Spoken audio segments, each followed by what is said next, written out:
President Trump's signature legislative achievement not polling so well. An internal RNC survey obtained by Bloomberg reveals that the tax overhaul is struggling to resonate with voters. 61% of respondents believe that Trump's tax cuts benefit large corporations and rich Americans, twice the number who said otherwise. And when it comes to approval of the plan, Americans remain torn. 44% favor it, 45% are opposed. Joining us now, Republican strategist, former Trump campaign data and strategy director, and Look Ahead America executive director, Matt Braynard. Matt, should these results worry Republicans? Yeah, actually they should.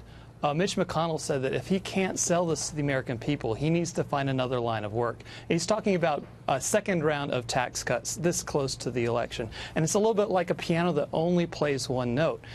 This is really straight out of the Chamber of Commerce, Koch brothers playbook on how to lose elections. If these issues were determinative for voters, we'd be talking about President Romney right now. What we have is President Trump and his success running on issues that are existential to the country, that voters actually do care about, that the congressional leadership has neglected. Issues like securing the border, fixing the immigration system, repairing this crazy catch-and-release process, cracking down on H-1B abuse, and fixing the trade system that's been where other countries have been taking tremendous advantage of our country. And these are the issues the president has run on, led on, won on, and Mitch McConnell and Paul Ryan are just caught up in this 1980s Republican strategy. Oh, just tax cuts. You'll just cut the taxes, and that'll win the election. But Matt, the economy, we've got the stock market at a record high, jobless claims at the lowest level in nearly 50 years. I can go through the list of things that are working for this economy, and it's because of the tax reform and deregulation. And those are two linchpins, two main critical reasons why President Trump did win the election. So why is that not connecting? Trump is pushing that message, but it's not connecting yet. If you ask people who voted for Trump why they did, I don't think you would find tax cuts in the top 10. You'd find things like repealing Obamacare, which the leadership in the House and Senate failed to do. You'd find issues like securing the border, building the wall. Mitch McConnell can't even find a measly $25 billion so the president can have this wall that is the linchpin of what he ran on. Yes, the tax cut plan is good, the one they initially passed. It's part of the reason why the economy is doing so well. Also just confidence in this pro-business environment the president has created. But to now, just almost a month away from the election, to be trying to force, a 2.0 tax cut. Mitch should just read his own poll from the RNC and see that right now this is not a winning issue. There's a time for this and a place for this, but the time now is for fulfilling the president's promises when he ran and being part of that agenda rather than being a roadblock to it. Matt, so here's a question, though. I mean, polling does demonstrate that voters list jobs in the economy as their top priority time and again. So, and it's not as though President Trump himself is not out there touting this tax reform bill. He talks about it all the time. So with those two things being the case, why is it that Republicans cling to the tax reform narrative? What do you think keeps them? I mean, we saw this with Conor Lamb's victory in Pennsylvania in the spring, right? It kind of blew up this idea that tax reform was going to seal the deal for Republicans in November. What is it that keeps them clinging to the narrative?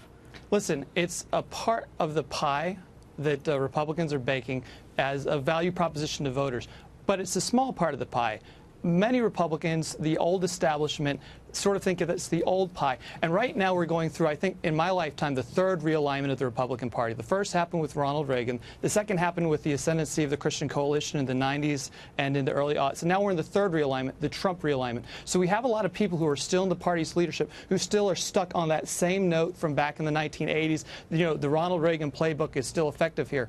But we're now in a new era. And what you're going to see happen in the new Congress, which I anticipate still being in Republican hands, but whether it is or isn't, the Republican caucus is going to be much more in line with this president and his agenda rather than some of these holdovers, some of these dead enders. They're just part of this Chamber of Commerce, Koch brothers network, where all they really care about is open borders, cheap labor, and tax cuts. Which tax cuts not bad, but it really what motivates the voters is much broader than that and much more existential, because honestly, if they don't get their handle on the immigration problem in this country, they're never going to be able to pass another tax cut again when the Democrats take over the Congress and perhaps win the White House. I want to bring up this story in the Wall Street Journal that after President Trump's first travel ban order, Google employees talked internally about how they could tweak search results to favor pro-immigration organizations.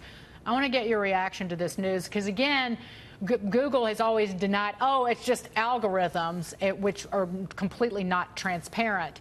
But now we're really finding out there are people, left-wingers, liberals within these major tech companies that are up to no good. Yeah, and we saw that with the leak of those videos after the election. From the very top to the very bottom, overwhelmingly, this company is staffed by hardcore left-wing resistors.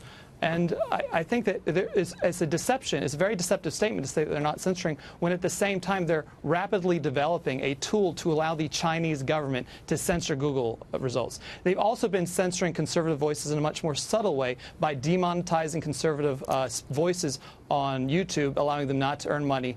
So in these small, subtle ways, they've been trying to limit conservative voices. And it's their company, right? They're free to run it how they see fit. But I think the federal government and state governments should reevaluate all of the money they spend on public relations, on advertising, and in some cases like Apple, hardware on these companies that limit legal constitutional speech of many citizens. So I think that maybe is something the federal government and state government should reconsider. These technology companies have a liability waiver because of Congress, kind of when the internet was taking off, where they're not liable for user-created content.